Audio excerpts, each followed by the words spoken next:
California, not far from where Roger lives, they're building a low-level radioactive waste disposal site. Rumor has it it's going to be the home for these rejected ties from the Smithsonian. It's not true that you broke your toe by dropping a tie on it, is it? The batteries for the ties, that's what.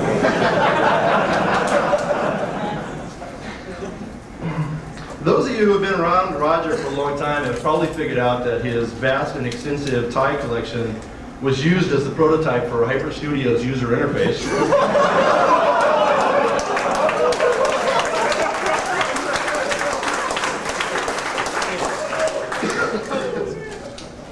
But odd user interfaces from Roger Wagner Publishing are not new with HyperStudio. It's a long and proud tradition started eons ago with Merlin. Sure, Merlin was fast. It had to be to make up for the time you lost trying to get anything else done.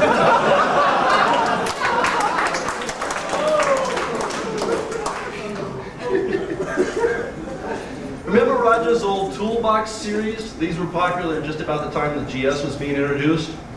The last entry in the Toolbox series, not very many people heard about it. It was known as the Invisible Toolbox.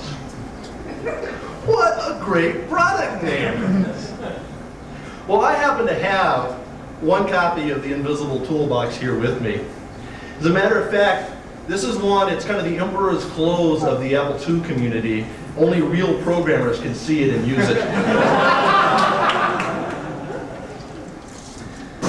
But Roger recently posted a note on one of the online services owning up to a bug in SimpleScript's goto command, saying it was broken. So in the spirit of friendly cooperation, I'd like to offer a suggested alternative. Perhaps your programmers can implement the come from instruction instead.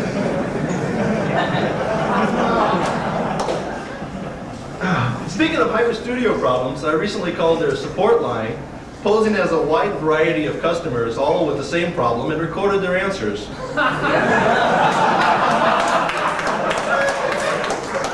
So here now, for all you fans of Letterman and HyperStudio, the top 10 reasons why HyperStudio crashes. Number 10, it must be something you did. Number 9, it's a bug in it in your system. Number 8, it's a bug in the system software. Number 7, define crash.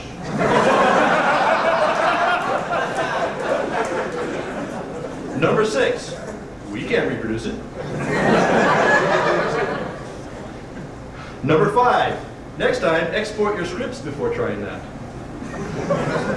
Number 4, it's not a crash, it's a detour in a GS bug.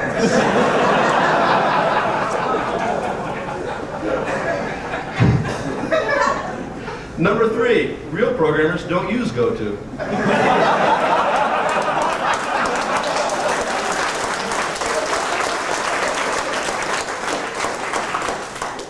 Number 2, oh yeah, goto doesn't.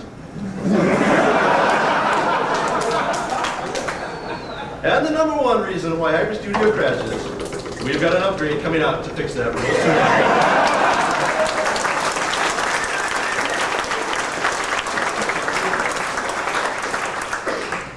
But seriously, tonight's not the first time that Roger's been honored publicly. In fact, his award collection is almost as vast as his tie collection and his new raid collection. But Roger's a kind of modest guy, even though his ties aren't. And he hasn't told everybody about some of the awards he's accumulated over the years. So I'd like to do it for him. For HyperStudio, Roger recently won the Most Innovative Abuse of a User Interface Award. For SimpleScript, the Best Non-Language Award. Did I mention these don't have to be nice? For his keynote at last year's KansasFest, the Most Flagrant Unauthorized Use of Copyrighted Materials Award.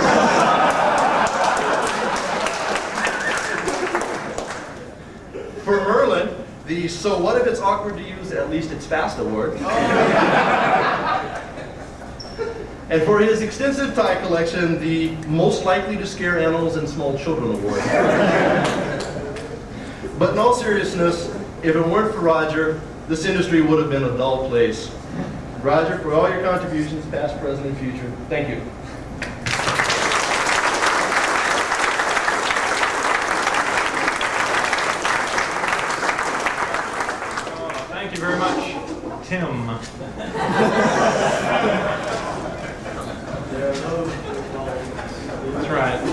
Also, while I'm thanking people, I need to thank Denise Cameron for helping us get all this set up. Denise, where are you, Denise? Stand up.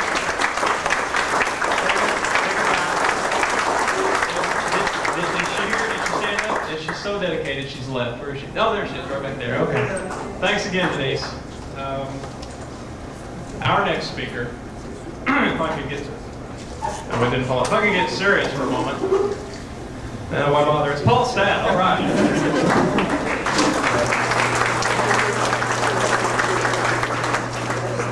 Thank you, Steve. Good evening, everybody. Esteemed panel.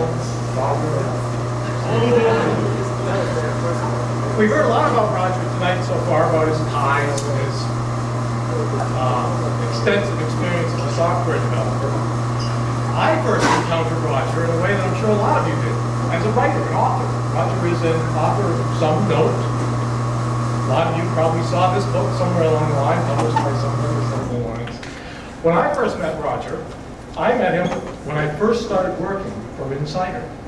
Now, as a lot of you may not know, I know absolutely nothing about the Apple II. Some of you do know that. But Roger did a wonderful job of explaining to me in plain English, which is something that not very many people can do, how Apple II assembly language works. If you can figure out Apple II assembly language, you're all set. Roger saved my life. I went back and looked up Wagner's first law, which is also called Wagner's paradox, which I think is the key to computing. Everything complex can be broken down into simple elements, and nothing is as simple as it seems. Seems to work. So I met Roger when I first got started, and he did save my life. For that, I thank him. So I'm reluctant to roast Roger because he really helped me to get started. But I really didn't understand why people wrote their own software. Now, you all know why people write their own software. I really didn't understand that when I first got into this and saw Roger and saw this column, and I said, okay, you write your own software, but why? Why do people write their own software? Why does Roger Wagner prefer to write his own word processor? It took me a long time to figure it out. Roger Wagner is cheap.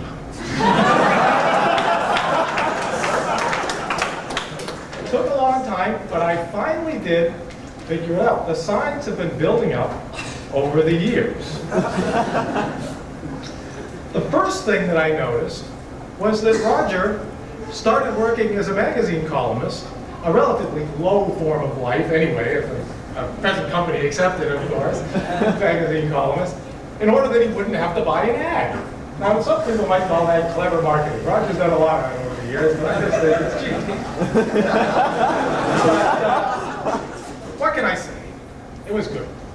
If I hadn't known Roger when he was doing mouse write, we haven't mentioned mouse write tonight, the author is here, I would have never had the thrill of having a personal telephone call at the time of the introduction of the Apple II GS from Guy Kawasaki, who at that time was doing some kind of PR for Apple. And Guy called me because he knew that Roger and I were talking about the Apple II GS, and he just went ballistic.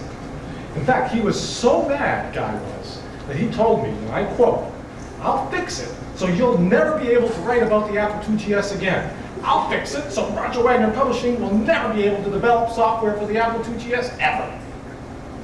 I mean, really, Guy, did you have to go to quite such a length to make sure that Roger and I never get to do anything with the 2GS? It seemed like an awful long way to go when it killed the machine.